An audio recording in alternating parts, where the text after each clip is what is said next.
Welcome to Bleachers and Speakers. I'm your host, June. Got my boy Foster with he in here today. I'm fumbling on my words already, but we are here. We're talking about the preview, Dallas versus the Lions this week. Foster, how you doing there, sir? Hey, I'm feeling like a champ right now, man. Why are you Um, feeling like a champ right now? we out here making history. Yeah.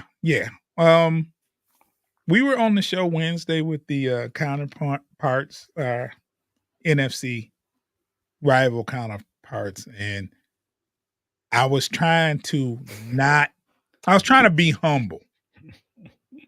I think I did a good job of being humble. At the same time, I wanted to talk crazy. I resisted the urge.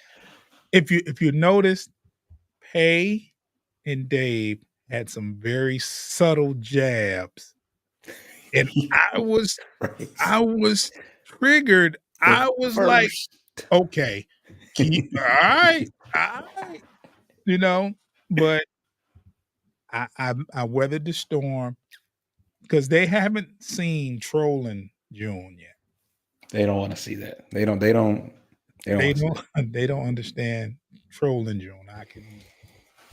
I can go there, but I didn't. I held my composure because every time instead of saying, you know, not every time, but in the beginning it was like for the first time in 30 years. It's like you have to say that every time. we get it. We get it. We get it. We get it. And you know what's even crazier is if you look at Minnesota and if you look at Chicago, Chicago hasn't won any Super Bowls since 85. Peyton, sweetness. Vikings have never won a Super Bowl. Hey, that's crazy. That's crazy. I never thought about So it. why are you They you know, never won yeah. one. Honestly, Fran Tarkenton, they didn't win one. I don't think so. I don't believe so either. Honestly, No, man, they haven't won anything. that's crazy. But Now, they've been maybe or okay, let's say they did win one. It was before 85. oh for For sure. sure. Not in my They haven't lifetime. won it. Now, my older brother, he was a Vikings fan, Okay. diehard, and he passed away in 2000. Hmm. But he used to talk how they never won a championship, and they were due. And it hasn't since then, obviously. No, I mean they've had some very very very good teams. Like I can think of when they had Kramer at quarterback, Darren Nelson. I can remember when they had the three-headed monster with Chris Carter, the other wide receiver, I forgot his name, and Randy And Moss. Moss, yeah. They had a third guy that was sweet. They had a third guy, Reed. Reed. I Reed, remember Reed. Reed, Reed. Reed was probably the best third receiver. Was this the Reed that played for the Bills or no? No, that's Andre Reed. I And know who please Andre is. do not get those two confused. I know. Andre Reed was That would have been yeah, crazy. Andre Reed was a monster I for used to hate the Bills in that time. I don't think anybody liked the Bills back then, Bro, but what Bills was fans. it? Yeah. They lost all those Super Bowls in a row to Dallas. To Dallas, Leon led. Yeah. Man, they would put on a show during the season, like they was the greatest show on turf. Who's it? Thurman Thomas? Thurman Thomas. Yeah. They lost to the Giants in 1990 or 91 in the Super Bowl where they should have won. New York versus New York, huh? Yeah, they should have won.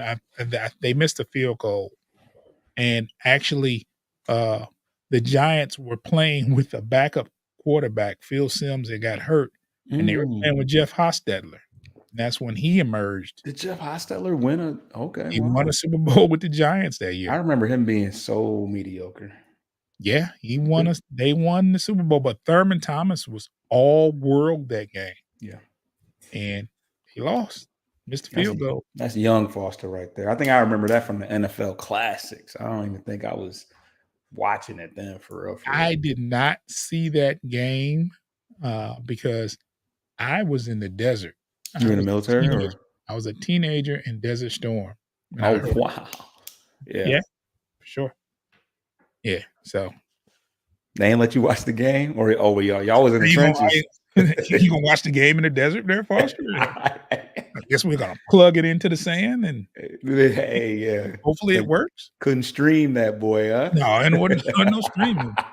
We Do your listened to it homework, huh? on the radio, bro. Yeah, I remember that. Hey, I used to listen to baseball faithfully on the radio. Yeah.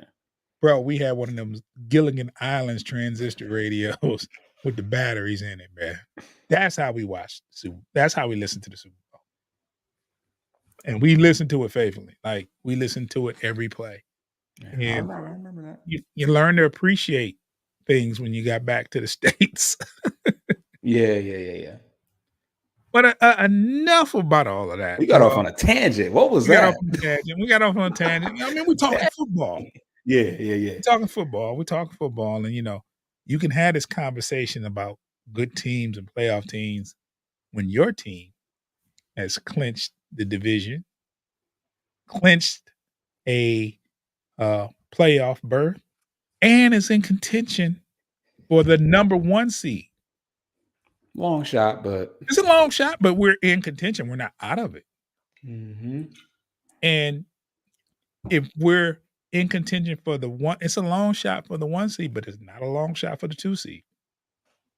You take care of business, you're in there. You win in these next 2 games for the Lions, you are guaranteed a number 2 spot. Yes. Which brings us to this week, and the first game is Dallas in Dallas versus the Cowboys. Yeah. Now, Foster, I'm gonna be real about it. Mhm. As much as I want to win the game, I want them to be competitive.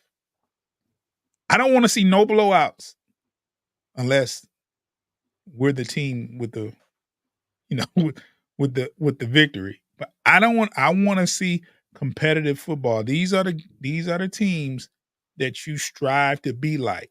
You want to win these games, but at the same time, you need to look like you belong on the field with them. Right?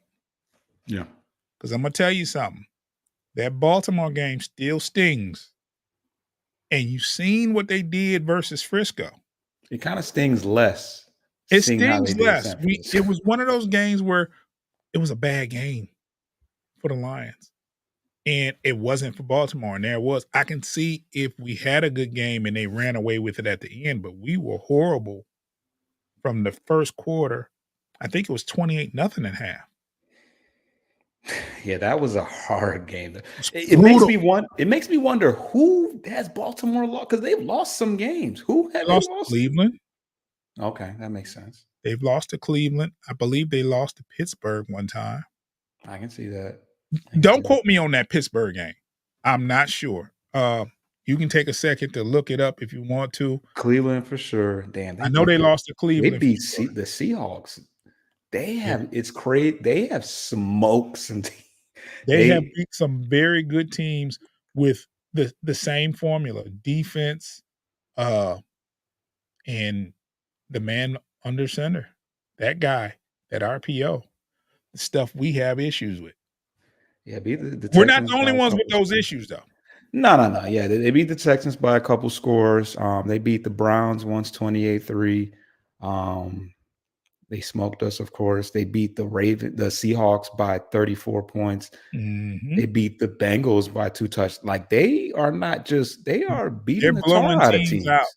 They're very hard to figure out. Who did they lose to? Bro, I'm trying to find it here. They've lost 3 games, right? Okay, they lost to the Browns by 2. Mm-hmm. They lost to the Steelers by a touchdown. Okay, I know they lost. I was guessing, but yeah. And they lose by 3 to the Colts. Is that right? Is that this year? Yeah. Yeah, that's this. Yeah. Definitely lost. Is that right? Yeah, they lost to the Colts.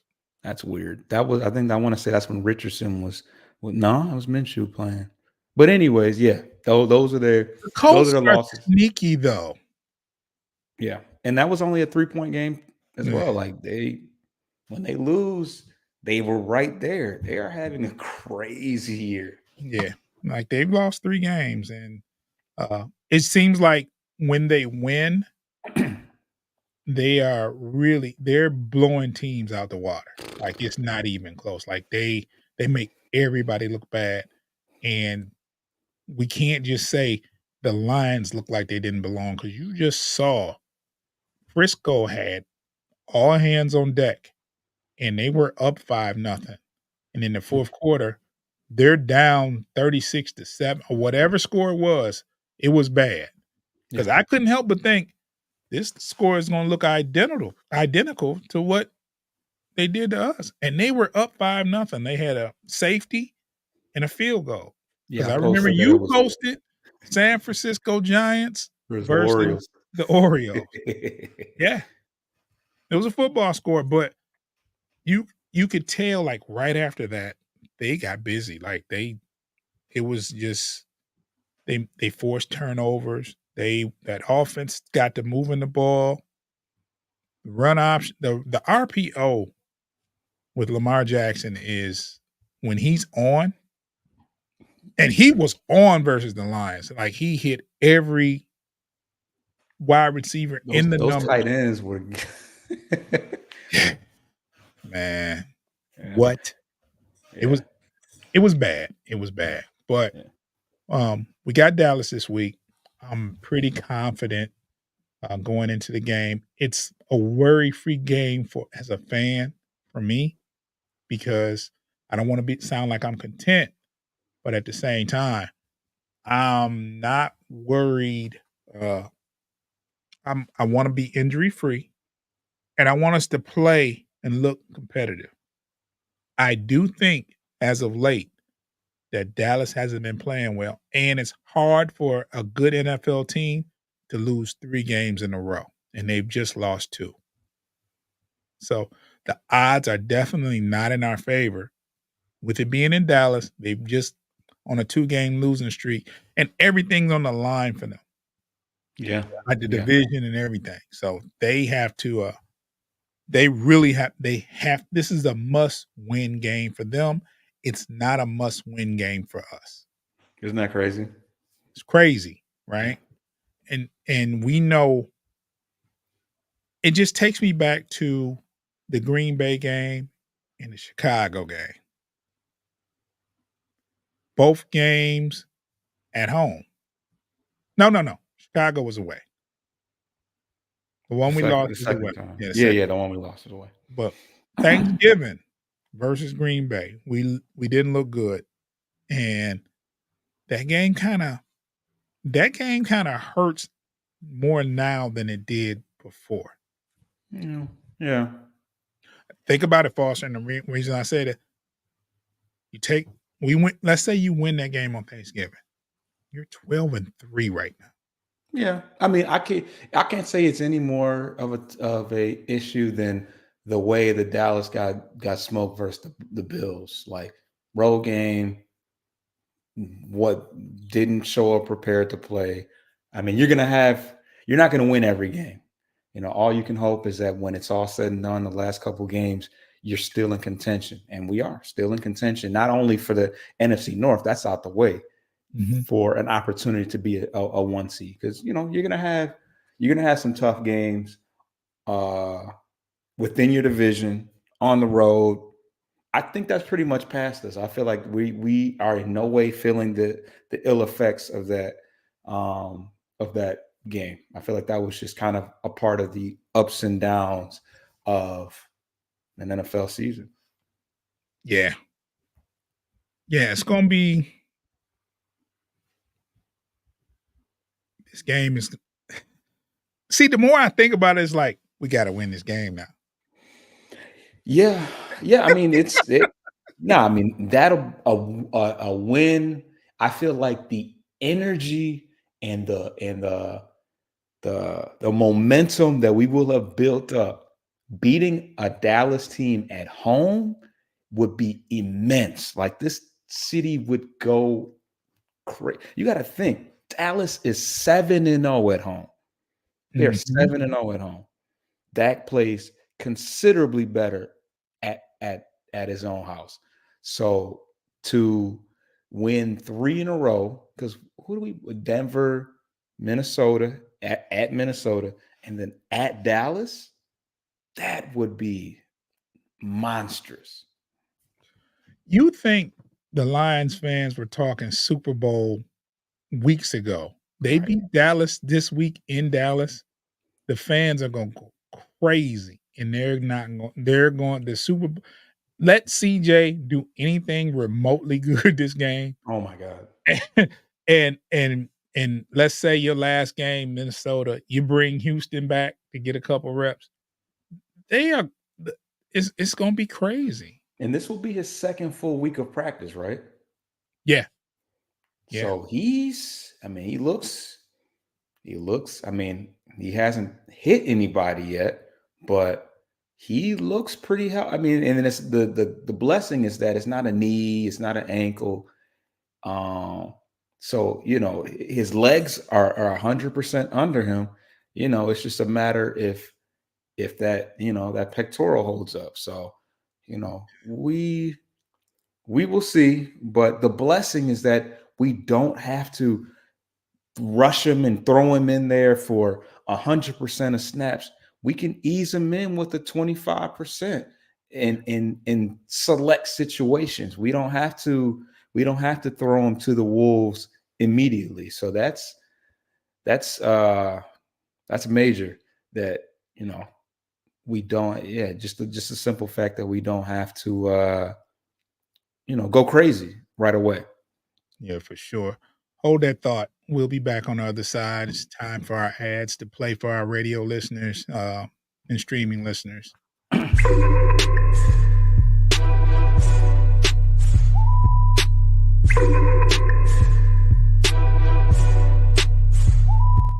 We talking Dallas versus the Lions this week, and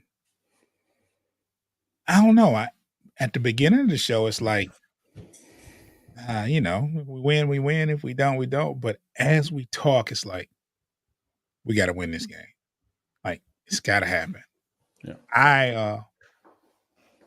I want to talk about the crazy talks that we've been that you've been a part of on Facebook, and then I've been witnessing.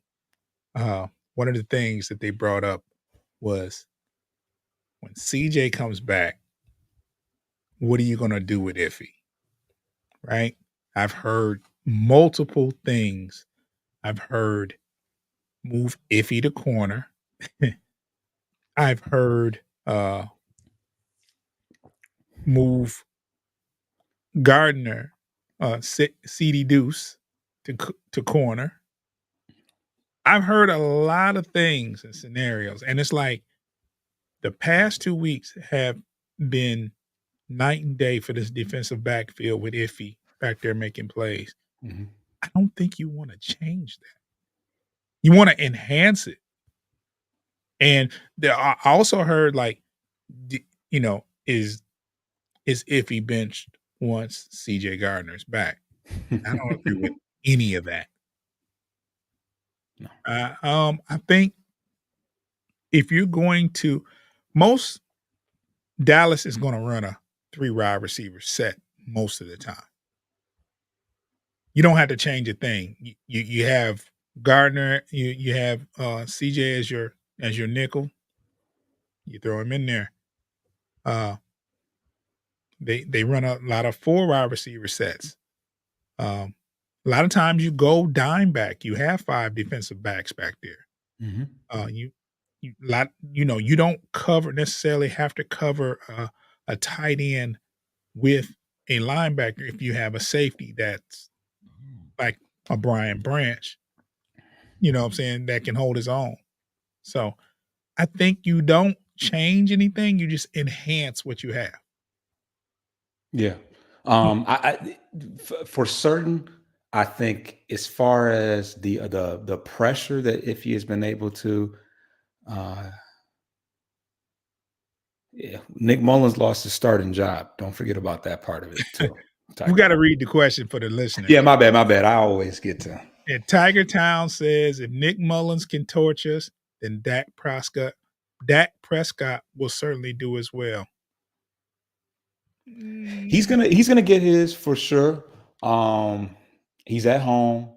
He's 20 of his 30 passing touchdowns have come in Dallas, and so he's gonna get his. But honestly, the Vikings were so stacked. Like, what's crazy is the Cowboys are ranked sixth in total offense and sixth as far as passing yards. But out when you get past CD, what's his name? CD Lamb? yes. Lamb. And then okay, you got Brandon Cooks. He's cool. You got Michael Gallup. He's cool. And then you got Jake Ferguson. Solid tight end. Solid. Mhm. We've been susceptible to tight ends at times. I'll give you that. Sure. But not it doesn't they don't have a I mean, Lamb is good, but I feel like I don't know. I don't think that they have that many weapons. I would venture to say that as far as weapons are concerned, they're kind of on par with the Denver Broncos. Well, the Vikings have 4 Hawkinson, crazy good receivers. Jefferson, Osborne,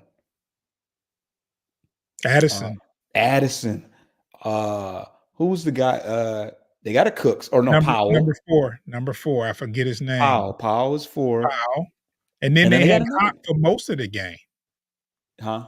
They had TJ Hawkinson for most of the game. Right, right. They're deep. They're deep. Naylor didn't even play, and he's not anything to thumb the nose at. So they had a multitude of weapons. Mhm. And Dak is like I said, Dak is going to get his, but um, the key to this game is going to be turnover differential. Dallas is fifth in turnover differential. They're plus 10, I believe, on the season as far as takeaways versus giving the ball away. And that's gonna be important because they got some guys. They got some guys on the defensive side that get after it. Micah Parsons has 13 sacks. I went into the Vikings game weary of Daniil Hunter. Daniil Hunter didn't have any sacks. Mhm. We did give up one sack to I think Patrick Williams is his name, Yeah. but Daniil Hunter we for the most part we kept at bay. And Deron Bland on the Cowboys has 8 interceptions. That's another guy that we have to be weary of because he's got to lead the league with those 8 picks because that's a ton of interceptions. So yeah, they lost Trayvon Diggs early in the year to a torn ACL, so we don't have to worry about him. But turnover differential is going to be key in taking care and just taking care of the ball. Outside of that, Dak's going to get his, but their weapons don't really scare me that much. I was just about to say, and I'm gonna read this comment from Hatter's House, Yes. and I was I was just about to say Hatter's House 710 says pound the rock. And that was going to be my point. I think in order for the Lions to be successful in this game, especially offensively, is to be able to run the ball. If you can run the ball effectively and have big runs or keep it at a manageable distance on second and third down, uh, you can do the short passes and you don't have to have the shotgun with 3 step drops. You don't give Micah Parsons a chance to uh to get to the quarterback. So if you can run the ball effectively and wear them down, you know what I'm saying? That's the key to success offensively. And of course, Hatter's houses and no turnovers. We Yeah, keep I think this game plan is identical Two is we get the job. Absolutely. I'm gonna read the comment. He's Hatter's House said that our offensive line is healthy, so I have a good feeling we will get that job done. And like I said, we kept Jared Goff relatively clean. Daniil Hunter didn't have any had that didn't have any sacks, and we were able to control the line of scrimmage with Gibbs and Montgomery. But yeah, the like I said, the game plan, I think, is very similar to the Kansas City Chiefs game, because we were going into hostile territory against a team that does very well at home, and we were able to control the line of scrimmage and win the time of possession. That's going to be major as far as keeping Dak Prescott off the field and deflating that crowd, because that crowd is going to be this game is huge in so many different ways. Not only is Dallas playing the um, for the division, but they need that home field advantage. They're 7-0 at home, but they're also 3-5. Is that math right? They got 10 wins or 11, they got 10 wins, right? I don't know if they're 11-4. I think they're They're 11. not, they're below, they have one less win than the Eagles, Lions, and 49ers. Oh, they're 10-5. So they're 10-5. So they're 3-5 on the road. So the Cowboys don't want to have to go on the road No. and in a situation where they end up losing. They wouldn't lose to the Dolphins again, obviously, because that's AFC. But having a losing to the Dolphins, losing to the Buffalo Bills, that's what they don't want to have to do. Control the clock. Yeah. Read it out loud. So Hatter's House 710 says you hit the nail on the head. Control the clock, limit their possessions, and we should be fine. That is 100% what Yeah. we need to do You to don't win that ball game. you don't have to get into a shootout with them if you can run the ball and control the clock and be effective running the ball. So I don't know. I haven't watched that much of Dallas lately. I don't know. Foster, can you tell us how good is their run defense? Because I have like no idea. Okay, so their run defense is actually semi susceptible to some things. They're 19th against the run. So that is available for us. They are fifth against the pass, and like I said, Deron Bland has 8 interceptions. They got a couple guys in the secondary that they've been able to turn the ball over, but 19th is kind of shoddy. Kind Let of me ask shoddy. you this, Foster. Now What's up? I know this is a different team in a different week, but what was Minnesota's defense versus against the run? Like 6 or something like that? They were It was very, pretty stiff. It was pretty tough. so that tells me there's a capability to run the ball. There should be a capability and opportunity to run the ball against Dallas. Yeah. Now, um, we tend to kind of get on Ben Johnson for calling the right plays. He doesn't have to do anything crazy. Um, I say keep him off balance. I say dink and dunk, run the ball, control the clock. Don't put golf in a position where uh, they're going to pass rush or so much. Or, quick passes, quick reads, uh, easy valves, dump offs, safety valves for Gibbs and Montgomery. If you've seen lately, Montgomery's been targeted for passes. So there were times where I was like, dang, I wish that was Gibbs getting that ball right there. But Right, right. but he has to, any running back you have back there has to be able to catch the ball out the backfield. So um, you don't want them to think every time Montgomery's back there, he's going to, it's going to be a run for him and he's not going to catch the ball. He has to be a threat out of the back to catch the ball out of the backfield.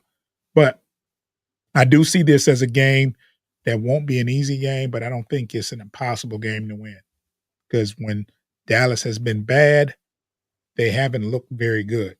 And I think there's opportunity there. But at the same time, I think we're catching Dallas at the wrong time. Um, 3 games in a row, uh, possible losing streak for them for 3 games in a row at home and a must win game. That's going to make it that much tougher. Yeah. Mm. Yeah. Yeah, they what's offensively as far as Ben Johnson, what's going to be key is continuing the trend of getting Jamison Williams involved early. Mm, That has been something that has opened things up for everybody.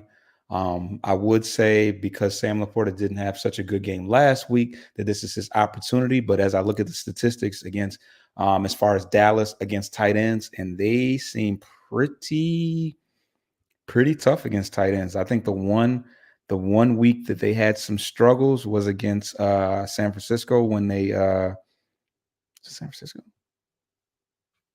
Yeah, I think mhm. yeah, the most was 67 yards, and that would have been George Kittle. So George Kittle, we know, is a elite tight end. But other than Yeah. that, they have been pretty stout against tight ends. So you never know.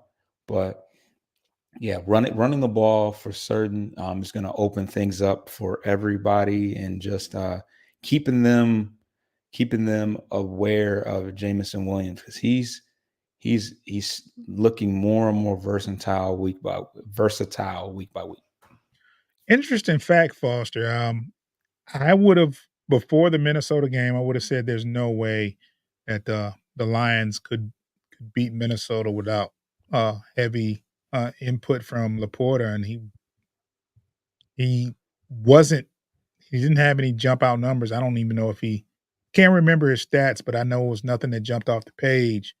It just shows like we can win uh, with other weapons. It just if you let Laporta get loose, though, you're in big trouble, though.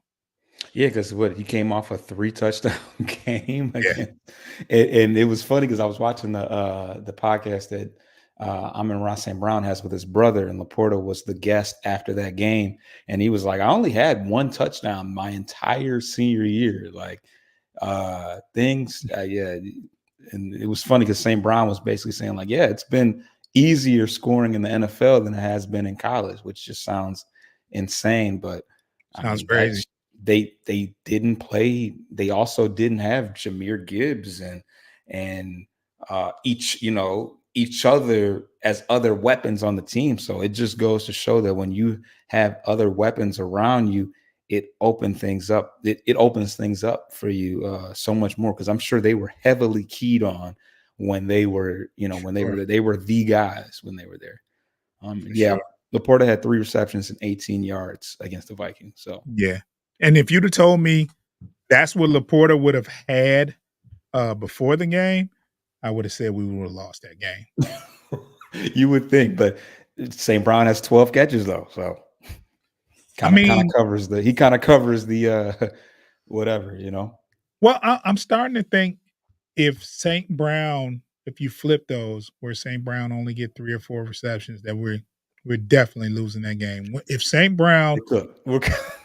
St. Brown has a great game, I think we win. I mean, and that's any game. Yeah. If he has, I mean, and I'm talking about not at the end when you're down 28. I'm talking about involved from the jump, Right, right, getting right, those big catches early and often, because he's more effective when you have to when you're starting, when he's from the beginning of the game, and then he kind of lulls you to sleep. Will go away from him for a little while, and then there it is, third down catch for extra yards. Then you know what I'm saying? It's always like that, where he's very active in the beginning and he gets quiet, seem to forget about him. Boom, big catch. right. Yeah, yeah, yeah, yeah.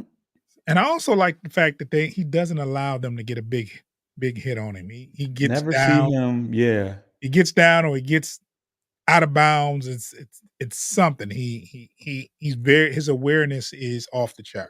or he'll just flip over them to get in the end zone, like whatever's necessary. Whatever's needed, whatever's needed. I expect a big game from Jamar Gibbs. I do. I expect a big game out of him. Uh, Montgomery, he's going to do what he does.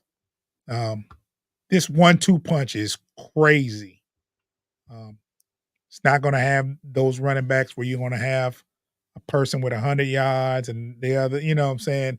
They're going to both balance out. 60s. One might have 60, one might have 80, or you know what I'm saying? But and I like it. I like it. Balance. It's a lot of, you know, you decrease the, running backs, they have a lot of wear and tear. You want to keep their bodies fresh, so you rotate them. So I think this is a good thing that the Lions have with Montgomery. Couldn't understand, and like I said, I was not in favor of drafting Gibbs. You got Montgomery. What do you need this guy for? That's it. Showed me We'd have Reynolds, no disrespect, but can you imagine if Reynolds was your second guy? You know, there would be no Craig Reynolds slander on this show. I like Craig Reynolds, except for when he fumbled on the kick return. But other than that, yeah, I mean, I'm cool with him, Craig Reynolds, being the third back, though. yeah. I just Viable option at the yes. I mean, if someone's hurt, I'm not he stepped up in the Tampa Bay game, Yes. when, I think Was Montgomery hurt then, or Montgomery got hurt. yeah. He got hurt, and, Greg Reynolds came and got some tough yards. I just like the running back. I just like the running scheme of the Lions, with a healthy, front line, offensive line, very effective running the ball, run the ball very well between the tackles, and Jahmyr Gibbs has the ability to bounce outside and outrun, outrun defenders. So And make guys miss too. yeah, We got some one thing, shifty between the two Alabama guys. We got some shifty dudes, man. and I think Montgomery's speed is underrated. Yeah, at times he has a gear that he can get into. It was that gear versus Miami. Tampa Bay. Was it Tampa? One of those he had like a 60-yard run. Tampa Bay. Was it Tampa? I thought it was Miami. We didn't play Miami this year. I'm lying. We didn't play Sandy, LA. He had that long run. It was the Chargers. It had to be the Chargers then. I thought it was against Tampa Bay, but it was one of those games where he broke he was in like the middle of 70 the field. yards. I was like, whoa. He was in the middle of the field and he cut to the left and He he was out of there. And I was like, he's fast enough. Yeah. Not Gibbs fast, but no, there's not a lot of people that are at that position. So, let's see. Adder's House agrees with me. I'm cool with Reynolds, but I don't want him doing kickoff return. Who we got? Dorsey? Khalif Raymond. Dorsey. Yeah, Khalif. So I don't know, man. Might be one of those positions that we need to might find that other person opposite of Raymond. Need another dangerous person back there. Yeah. Well, historically, we've always had some pretty nice Desmond Howard. Didn't Desmond Howard return punts for us for a little bit? Never? I don't know. At the end of his career, it was Green Bay. He won the Super Bowl one year in Green Bay early on, but late in his career, he came to Detroit because he played in Michigan. Yeah, I don't remember that part, but I'm not gonna doubt it. Remember, he was number 24. This was early for me. This during the Barry era. We had a nice kick returner too. We've had some. We historically have had good special teams guys. Yeah, I can go back to Terry Fair. From Tennessee. I remember Terry Fair. There was another guy though, a running. I'd have to look it up, but yeah, I'm gonna do my research. Mel Gray. I think that's the one I'm thinking. That's the one that was there for years. That was kind of before. That was before my time, but that was the Barry era. Yeah, he was a beast for years back in the day. As far as great. Kickoff returner. Hold on to that thought, Foster. We're gonna get to another break. Adder's House, don't go nowhere. You stay right there. 10 seconds. We'll be back. I promise.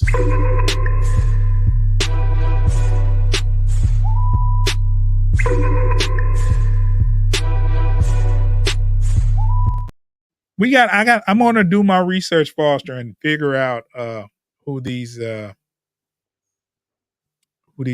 famous kickoff returners. Well, I wouldn't say famous, but I looked it I up. mean, they're famous for us because they were very good at one point. Eddie Um, Drummond from Eastern. I think he went to Eastern, right? No, no, no. I lied. He didn't go Penn to Eastern. State.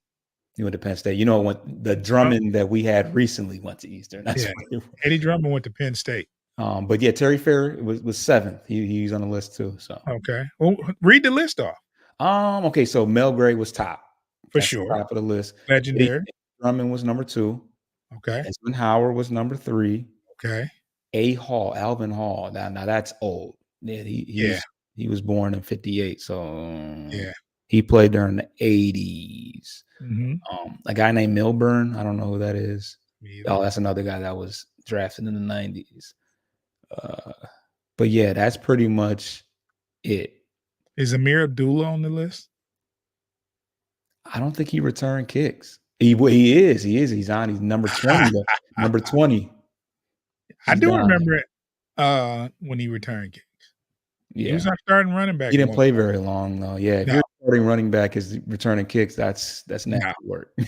I think he did it as a rookie, I can see that. I can see and that. then Oh man, we ran through some running backs. I'll tell you what, boy. man, what? Yeah. So yeah, little tangent, but yeah, Mel Gray is definitely that's legend. That's legendary. Yeah, so we agree that the keys to the game is controlling the clock and Yes. running the ball. What do we have to do defensively to win this game versus Dallas? Turnovers. We gotta Dak Prescott, as far as I know, takes care of the ball pretty good at home. But we have been turning the ball over at a nice little clip lately. Kirby Joseph had 2 interceptions. Branch had an interception. If he had an interception, and Branch and Iffy got sacks, and Romeo Okwara randomly. I think they said that was his first sack because I get them mixed up. So sometimes him and his brother, I get them mixed up. But I think I that don't was even try. yeah. But I think that was Romeo's first of the year. So we've been making some plays, and yeah, I'm not necessarily banking on us certainly probably not having 4 interceptions that we did last week. But that would be winning the turnover differential. However you slice it, we got to win that. We got to take care of the ball, and we got to take it away because, like I said, Dak is going to get his. Let me He's going to get his. I just thought of something, Foster. Now there was a comment earlier where they said Nick Mullins torched us, and Dak probably will. Nick Mullins torched Cleveland Browns, and they have a great defense. Like How many pass yards? He had 3+ first them two, he had a breakout game. He just had some bonehead turnovers, and which is he kind of the passed. name of the game for him. Yeah, so he had 300 How many yards. points did they score though? I think he turned the ball over twice in the red zone. I think they lost 24-27, something like that. Okay, so they still put up some points. I'm not sure though. Don't quote me on that score, but I'll find out in a second. But he threw for 300 yards. Yeah, which is common. That's common in today's, well, especially when you put the ball in the air so much because they could not uh they could not run the ball to save their lives. So you put the ball in the air sometimes, you're gonna make some good throws, you're gonna make some lucky passes with Justin Jefferson just throwing it up in the air. And that's essentially how he ended up getting picked off late in the game, is because he just kind of oh, you know what I'm thinking of? That wasn't the That was the Bears. that was the Bears. Yeah, I had to think. I'm like, what? They But the played. Bears have a good defense as well. You said what? The Bears have a good defense as well. So you're saying that he put up 300 yards against the Yes. Bears? Okay, because I was like, who? I was like, I think the Browns just recently played somebody in the North, but it was the Bears. So you're saying No, that? no, no, no, no, no, no. I got it all messed up. I got it all messed up. No, that's not what happened. Um, I'm gonna find out that breakout game he had, where he had 300 yards against somebody. Okay, I can't remember who it was. It was the Bengals. Okay, and I think their defense is kind of tough. I don't know. Nick Mullen threw 26 of 33. I Okay, thought it was the Browns, but 26 of 33 with 2 touchdowns, and those 2 interceptions were they were driving. They were in uh Cincinnati territory, and they lost 24-7, like 24-27, like I thought. But it was against the Bengals. I got the Ohio teams mixed up. So let's see. Hatter's House says on defense, all we have to do is think of whatever Matt Patricia would do and then do the opposite. Oh gosh. hey, He's got a job somewhere. Isn't he the defensive coordinator for the he's the Eagles? guy. So Philly has they have a defensive coordinator that I think he was the guy that got into it with a player on the field, so they put him up in the booth. Yeah. But so I think Patricia is the one that's kind of signaling, and he's Yeah. on the field, he's on the ground level with it. Yeah. So whatever, he's on Philly. Hatter's House said we need to get pressure and contain the run as we have been doing all year long, and we should be fine. Yeah, yeah. They have a solid running attack. I think they were stronger when Zeke and Pollard were kind of doing the Montgomery Gibbs, thunder and lightning thing. But Pollard is solid. He's solid. For sure. For sure. So we got our keys to the victory. Let's see. And then we'll go ahead and wrap this up. We going close to 50 minutes, which is good for preseason, for a preview game. And it's Thursday, and I can't wait till Sunday. But it's a primetime game, though, so we have to wait all day. Saturday, though. Oh, Saturday. Yeah. Still got to wait all day. Yeah, it's kind of whack that we got to, yeah. So Where are wait, you watching the game? Is that New Year's Eve? No, New Year's Eve is Sunday. It's Sunday. New Year's Day is Monday. New Year's Day is Monday. Yeah. I have no idea.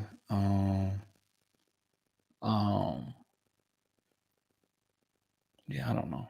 I have no idea. I'm going to the Pistons game on I don't even know why I mentioned that, but on the 30th. So Detroit. Nah, they don't even. Do they even still do that at the game? They haven't had a reason to do it, Foster. Don't get me started. Let's wrap this up because this is triggering. We'll get to that. We'll get to that. Foster. Let me say this to the people. Check us out, Motor City Metrics, on the YouTube. However, you can check some of our material out on Bleachers to Speakers. That's the new YouTube channel. Subscribe, like, and what we just posted yesterday was Foster did his segment on Feature Player of the Week. So you can go to Bleachers to Speakers on YouTube and check that out. If you're listening, if you want to listen to our podcast, we're on all the streaming sites. Bleachers to Speakers, FFSN, on all the streaming podcast platforms. Google Podcast, Apple Podcast, iHeartRadio, Spotify.